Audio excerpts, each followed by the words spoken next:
Coming up on Mountain News this morning, a violent incident at a Southern Kentucky school causes concern among parents, and an Eastern Kentucky nonprofit finally moves into a new building after months of hardship and heartache. Dedicated to Eastern and Southern Kentucky, this is WYMT Mountain News this morning.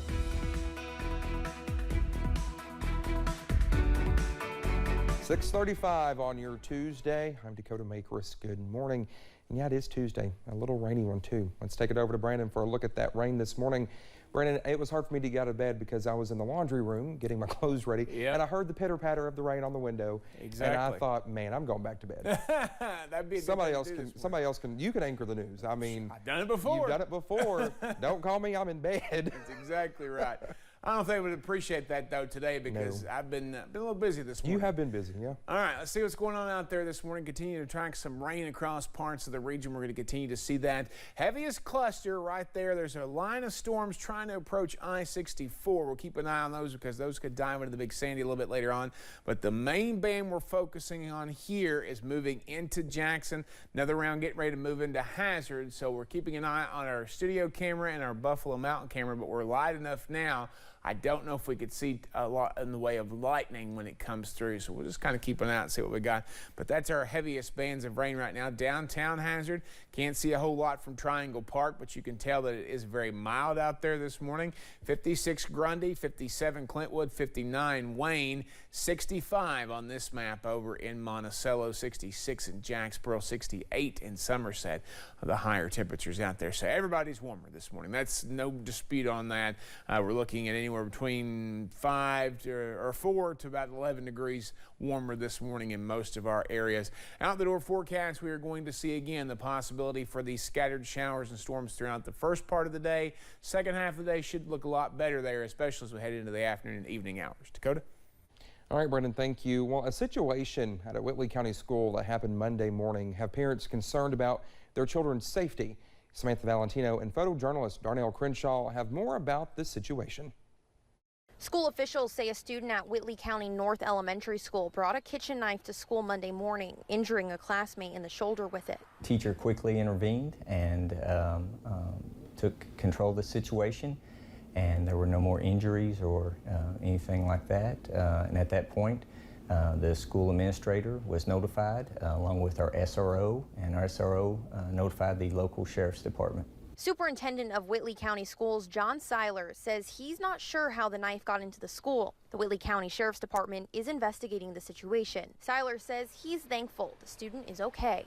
Spoke with the student's parents, and they are at home with their mother and father and doing well. The message sent out to parents asked them to discuss with their children that it's against the law to bring weapons of any kind to school. We also want them to work as our partners, talking with their students, their children, about when they see something or hear something that's out of place, that when given opportunity, they go to a teacher or principal, and we want to work together to keep everybody in our school building safe. Seiler says that because the situation was handled so quickly, it was determined that there was no further threat to any other students, and school remained open for the rest of the day. However, parents and guardians that we spoke to tell us that they still have concerns. Some of them weren't even aware of the situation. There's so many school shootings and injuries in schools now that I'm not going to lie. It's kind of makes me lean more towards homeschooling. In Whitley County, Samantha Valentino, WKYT. Well, the superintendent says there are currently no metal detectors at the school. Well, the family of a missing Pike County man and police are asking for your help in finding him. 37-year-old Jared Edward Moon was reported missing on Sunday after his family had not heard from him for 1 week. His family says the last time they heard from him was when he reportedly sent a text on May 1st. Police say he was thought to be traveling to Logan County, West Virginia for a job interview at the time. Moon is 6'3" and around 300 pounds with a beard, mustache, and green eyes. He was last seen driving a 2013 Kia Optima with Kentucky tags. If you have any information on where he might be, you are asked to call the Pike County Sheriff's Office at 606-432-6260. Keeping drugs out of jail cells is one priority for law enforcement, and steps have been added to the screening process to ensure safety in our region. Kentucky River Regional Jail administrators say many incoming inmates have drugs on them when they are screened. Assistant Administrator says even the most thorough searches sometimes fail. They have certain ways they like to hide stuff and try to sneak it in. Once we get them, especially if they have drug charges, we will strip search them. We have to really take our time and go through their clothes because they'll hide them anywhere. Well, he says the most common drugs they find are Suboxone strips. The Breathitt County Hunger Alliance is in a new building. CEO Patsy Clare says they are hoping to expand their operation over time, but being gifted this building by someone in the community is an answered prayer. We can't just sit back and do nothing when we have people that depends on us and depends on the products that we bring into them. So we don't have time to sit and wait, you know, and that's one of the things that we stress so much about, not having a building. And then, you know, God answered our prayer for us. She says they will be giving out their senior food boxes for people that are part of that program on Wednesday, Thursday, and Friday of this week at their new location on Beattyville Road in Jackson. Well, speaking of doing a good deed for the community, today is Kentucky Gives Day. It's the 11th annual statewide day of action to donate to your favorite nonprofits and causes. More than $760,000 was raised last year during the campaign. For more information about Kentucky Gives Day, you can go to kygives.org. A new shopping center in Hazard is set to open in the early part of next year. Perryland is right off Highway 80 near East Perry Elementary School. The Gaddy Town will be 15,000 square feet and a retail center will be 8,000 square feet.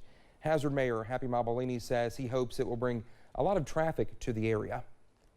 It'll bring a lot of jobs. It'll bring a lot of traffic in here. I mean, if they come to Gaddy Town, they're going to stop and get gas. They're going to go to different places around here and shop.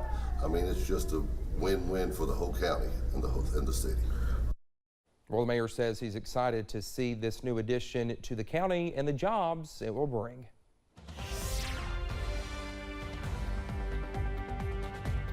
.642, heavy rain was falling just a minute ago here at the studios, but it seems like it's kind of quieted down just a little bit, but we're still tracking some heavy rain basically from Lee and Owsley counties all the way over through parts of Wolfe County, down through Breathitt County into Perry County. And again, I'd say that rain will pick back up here very shortly because you can see that red basically over Hazard. Some lightning in this line of cells, so we're continuing to watch out for that this morning, and we're also watching this line of showers and storms to the north crossing I-64 moving south. There is some over into parts of Wolfe County. There are some into parts of Morgan County. So we're going to continue to watch this. No severe weather, but again, something to watch. Camera network outside WYMT Studios looks pretty soggy. Buffalo Mountain, maybe turn that camera a little bit if we're going to see any lightning that way. And then everybody else looking a little bit overcast this morning across the region. Breakfast forecast, we are going to see temperatures that will be slow to climb today. They've been in the 60s pretty much all morning long. I do think we get into the mid to upper 60s a little bit later this morning